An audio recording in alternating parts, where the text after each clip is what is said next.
जय माँ बगलामुखी, जय श्री महाकाल। गुरु माँ देवी ज्ञानेश्वरी जी के श्री चरणों में पुत्र का नमन। मनुष्य जीवन में 5 महायज्ञ का बड़ा ही महत्व है। आइए हम जानते हैं वे 5 महायज्ञ कौन से हैं और उनसे हमें क्या लाभ प्राप्त होता है। यज्ञ न केवल हमारे पापों का प्रायश्चित करते हैं बल्कि समाज, प्रकृति और हमारे पूर्वजों के प्रति हमारे कर्तव्यों को भी पूरा करते हैं। हर गृहस्थ परिवार के 5 स्थान ऐसे बताए हैं जहाँ अनजाने में सूक्ष्म जीव हिंसा होती है। ये स्थान है चूल्हा, जहाँ भोजन पकाने के लिए अग्नि जलाई जाती है। चक्की, जिसमें अनाज पिसा जाता है। झाड़ू, जिसमें सफाई के दौरान मिट्टी और जीव बाहर निकलते हैं।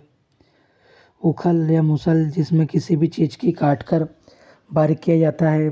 जल रखने का स्थान, जहाँ मटके या घड़े रखे जाते हैं।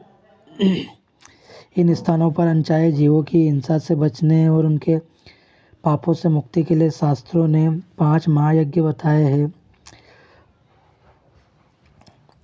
पहला है ब्रह्म यज्ञ अर्थात ज्ञान यज्ञ। वेद, पुराण और धर्म ग्रंथों का अध्ययन करें, ईश्वर और ज्ञान के प्रति आस्था बढ़ाए। दूसरा है पितृयज्ञ, पितरों का तर्पण, पितरों के प्रति श्रद्धा व्यक्त करें, तर्पण और श्राद्ध कर्म करें।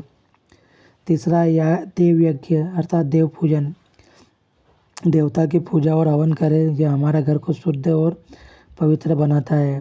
भूत यज्ञ अर्थात प्रकृति और जीवों का सम्मान, जंतु और प्रकृति के प्रति दया भाव रखें। पंचबली भोजन अर्पित करें। मनुष्य यज्ञ अर्थात अतिथि सत्कार, घर आए अतिथियों का सत्कार करें, उन्हें आदर और मान सम्मान दें।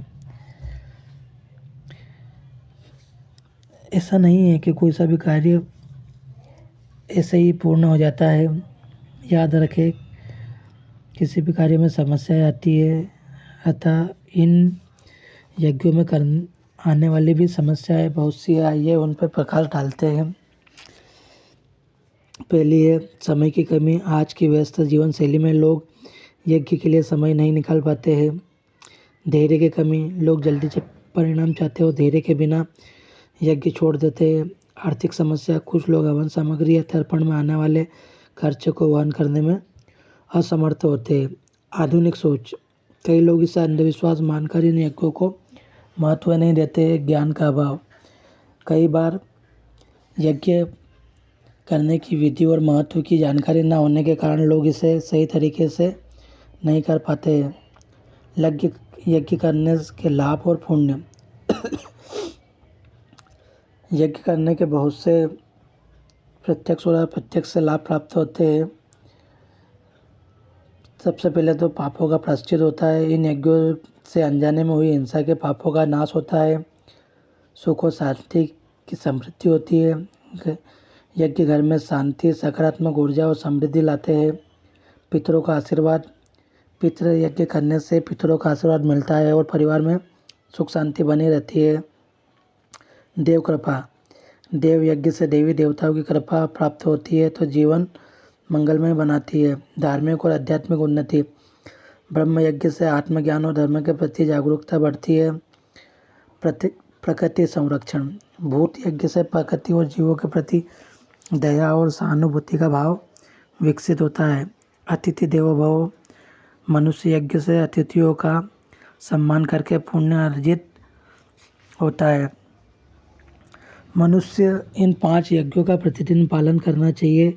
यह न केवल हमारे जीवन को शुद्ध बनाता है बल्कि समाज और प्रकृति के प्रति हमारे दायित्व को भी पूरा करता है। इन यज्ञों से हमारे पाप नष्ट होते हैं, पुण्य का संचय होता है और जीवन में सुख शांति एवं समृद्धि आती है। तो आइए इन संकल्पों, उन यज्ञों को संकल्पित होकर अपनाएं और अपने जीवन को पवित्र और मंगलमय बनाएं। अगर आप माँ बगलामुखी की दीक्षा प्राप्त करना चाहते हैं तो माँ के श्री चरणों में आपकी अर्जी लगाएं।